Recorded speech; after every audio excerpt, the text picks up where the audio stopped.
Well, the House yesterday officially voting by a vote of 240 to 179 to disapprove of Congressman Joe Wilson's outburst, calling President Obama a liar during his address to a joint session of Congress last week.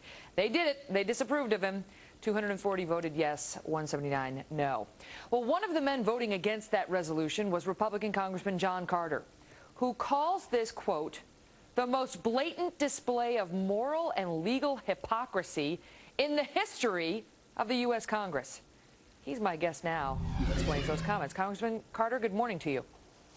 Good morning. All right, so that's a strong charge. I mean, in the history of the U.S. Congress, the most blatant display of moral and legal hypocrisy.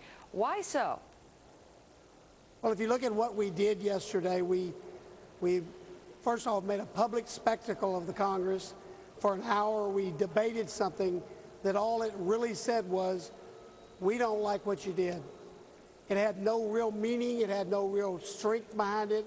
It was a milquetoast resolution.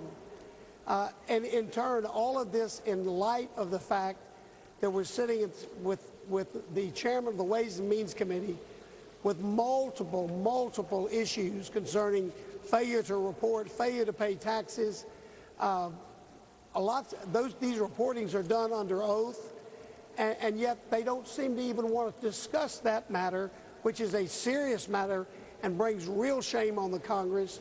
And because of an inadvertent slip for which the president was apologized to twice, we've got this spank on the hands that says we disapprove.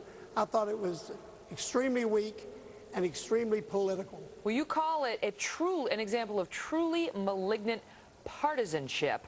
What do you base that on? I mean, is that obviously it broke down mostly along party lines, but is that based on the Rangel thing? And tell the viewers, just in case they're not up to speed, on your problem with Chairman Rangel.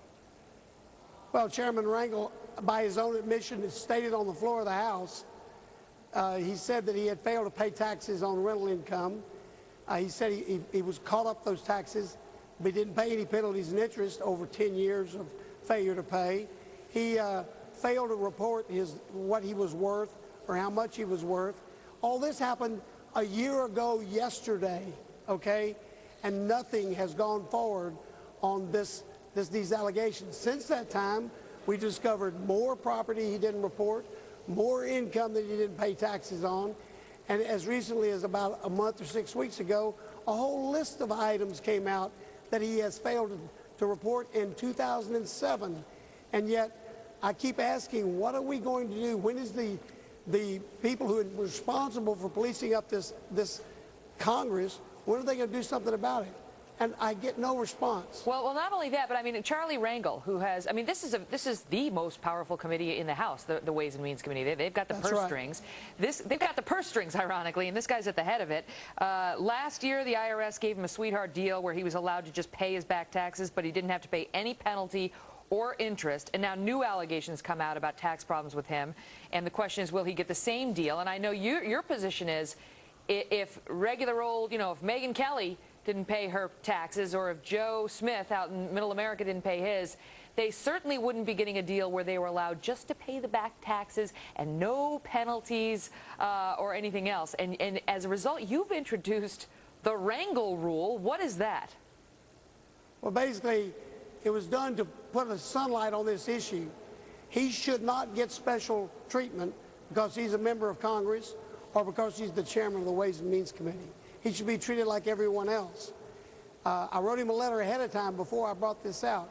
But if that's the standard that the IRS is going to set, then I think all Americans should be treated the same way as Chairman Rangel. Therefore, I say if you owe penalties and interest and you pay your taxes, if this stands the way it is now, just write Rangel rule, exercising the Rangel rule on your tax return, and you shouldn't be charged penalties and interest. You should be treated the same way as Charlie Rangel.